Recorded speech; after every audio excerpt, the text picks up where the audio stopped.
Hey guys, how's it going? I'm at Planet Fitness now and my car is dead. Man, I did like 2 hours of exercise, sweaty, ready to go home, got in my car, ready to turn that on. And guess what? I get nothing. My car's not cranking. Funny thing is, everything's working. The lights are working. Got my radio working. Got my fan and my radiator working. Like, all that stuff is working. But I can't seem to turn my car on. Now, I gotta say, I had some issues with starting problems for the last couple months. Like, I guess like once a month I'd be trying to turn my car on and I'd have to crank it a couple of times just to get my car to turn on. But, after like 3 or 4 different tries, it actually always did turn on and cranked over. I mean, I've noticed that, as more time passes, I've actually had to continue to just lately it's taking a lot more tries to get my car to turn on. Today, nothing.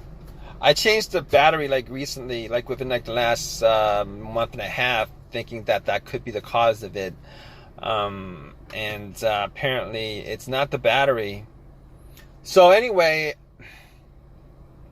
after that happened, I was like, okay, let me see if I left my lights on. I mean, I was only there for like 2 hours. Maybe if I left my lights on, maybe that could be the cause of it.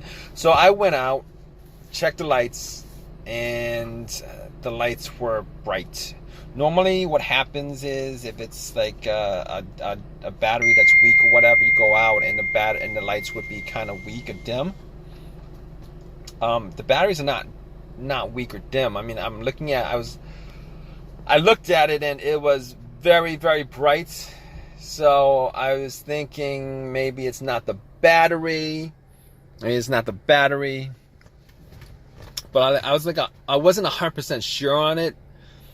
I really wasn't 100% sure on it. So I was like, let me try to get a jump. And luckily, I asked around a couple of people who were parking, and they were nice enough to help me out with a jump. So I put the cables onto the battery, and I tried it immediately. That didn't do anything, but I waited for like a couple minutes, hoping that it would charge up my battery to just crank it up, hoping that was the issue. It was a defective battery, but nothing happened after that. I tried turning it on and nothing happened. Just got the same thing, and got that click. Guys, you know that starter click? It just sounds like a click. So I'm like, it sounded like a click. So I'm like, okay, definitely at that point, it's not a battery issue. My battery is fine, because working off somebody else's battery, my car should turn on if it's a battery issue. All right. So figure it wasn't the battery. Battery's fine. It's good. I've had it for like a month and a half. It's brand new. Sometimes they're defective or whatever, but that's not the case here. So I'm like, what else could it be? Let's go to what it could be, the next step, which is that maybe it's the alternator. So I'm like, it could be the alternator, but no, it couldn't be the alternator, because my car wasn't on. I didn't need my car on. My car wasn't on. My engine wasn't running. My So normally, the alternator goes out while your engine is running because it's not charging up the battery, and since it's not charging the battery, your car's running on the battery until it just finally dies out. I mean, there's a rare occurrence where my car was running on a dead battery up until the point I parked it, and then it turned off, and then it was very weak, and then I spent 2 hours in the gym, came back, tried to turn it on, and the battery's 100% dead. But that's not the case. That's not the case because if it was the alternator, once I put cables onto the battery from another car, the car should crank up. We crank or whatever, I would still hear a cranking, which should crank up. And then once you take the cables off, it would just die out because it's getting all the power from the battery from the other car. But that's not the case here because I put the cables on the battery and nothing happened. So I could rule out the alternator, rule out the battery, rule out the alternator. So what else could it be? Well, next thing up could be fuses, could be a relay. Well, let's do the relay. So I was thinking, well, it could be the relay. It could be the starter relay. I know it's not the fuel pump relay, because if it's just the fuel pump relay, this car would actually crank. It just wouldn't crank over. So I could rule out the fuel pump relay. It could be it could be the relay to the computer also, but I'm not even gonna go there. So the fuel pump starter. Let's the work of the starter relay. Is it the starter relay? So the relay actually does what it does. It relays electricity when you try to turn on to the starter, and I hear clicks. I hear clicks every time I try to start up, and that tells me that it's not. That tells me that it is not the relay that's causing it, because if it was a relay that was causing it, I wouldn't hear clicking. I wouldn't hear click every time I try to, because what happens is that's the solenoid you're hearing clicking, but the starter motor is not engaging. So I hear click, but okay. So moving on from that. I'm not 100% sure of it. Not 100% sure of that, but let's move on. Fuses.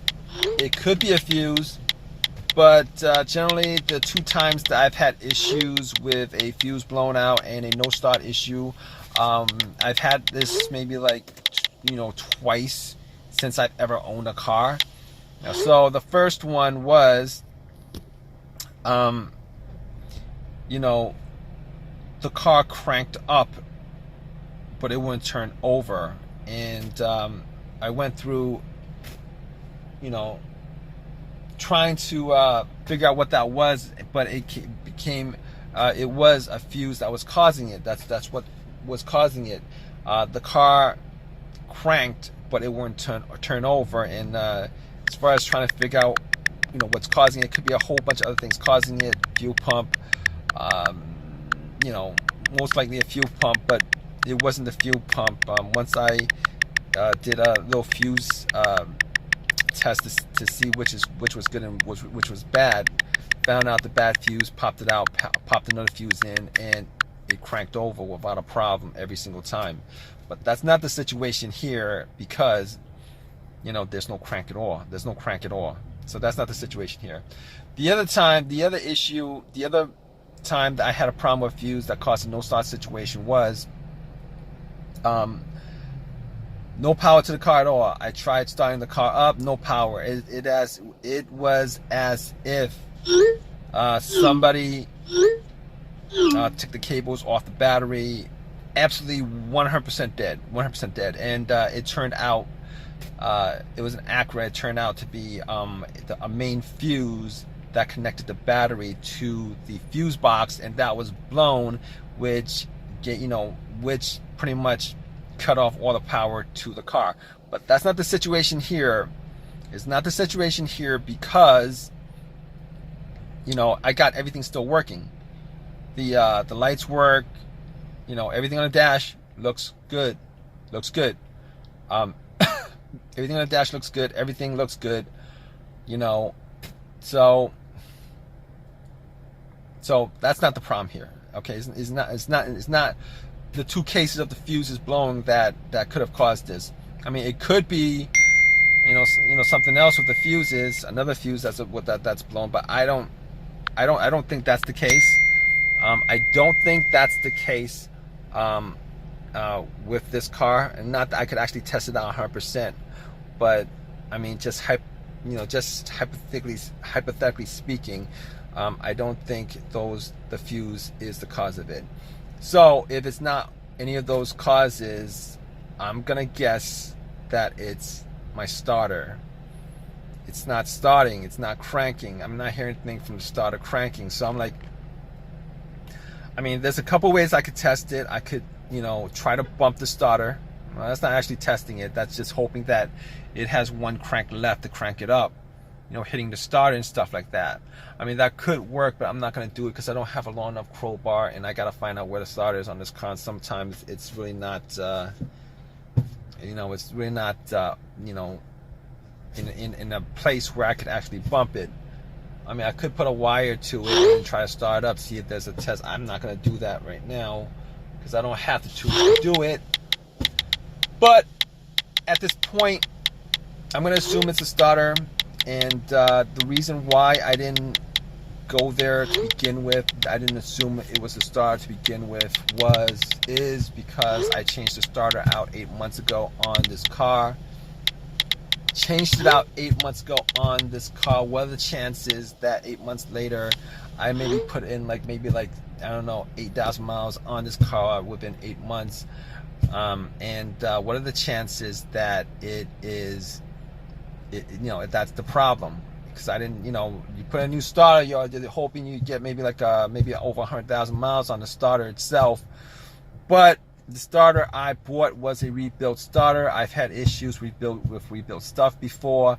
I bought a rebuilt alternator from AutoZone before, and that thing lasted me like 6 months before my car was having issues. I know somebody who bought a rebuilt alternator, and the guy immediately started having issues once he popped it in because it wasn't charging the battery right. So at this point, I'm thinking it's the starter. I'm waiting for AAA to pick my car up, going through all those steps of trying to figure out what it is.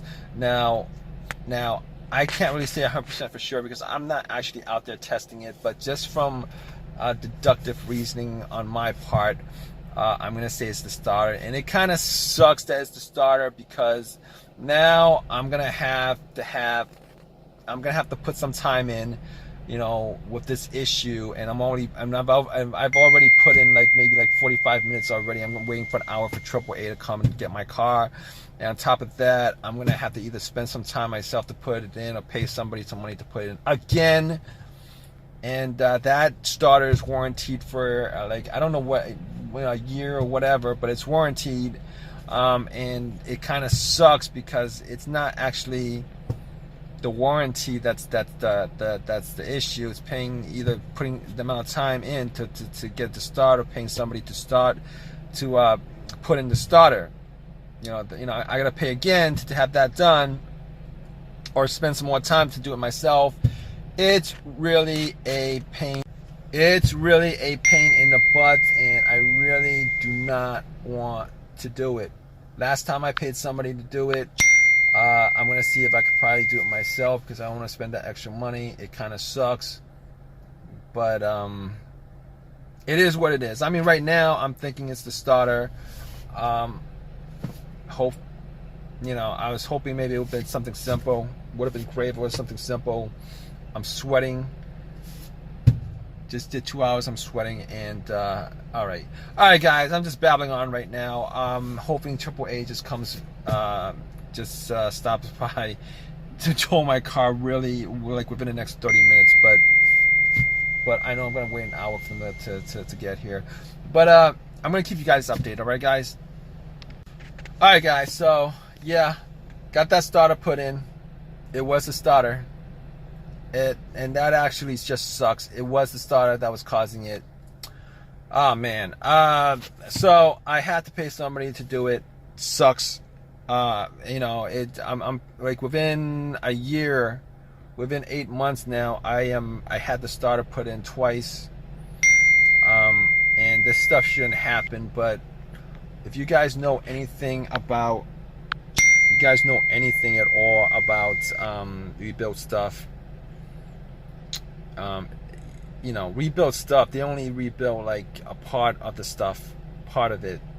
Like the part that's broken is the part they rebuild, and all the other components on the you know, on the starter, alternator, whatever is being rebuilt, that's got the same mileage that it had on there originally. So, I mean, I did not want to buy a brand new starter because, you know, they're like twice as much, like $300 versus $150. You know, had warranty on it, so I got the starter anyway, warranted. You know, it's still warranted, but still, I didn't want to pay any more than I need to. Already complained to them about it, but you know, they're not going to give me money to get it redone. So, but that's just what it is. That's probably why it's warranted to begin with. But anyway, hope you guys enjoyed this video, or I hope it has helped you out. Please give me a thumbs up. If you guys got any comment, please comment, and please subscribe, guys. All right, take care.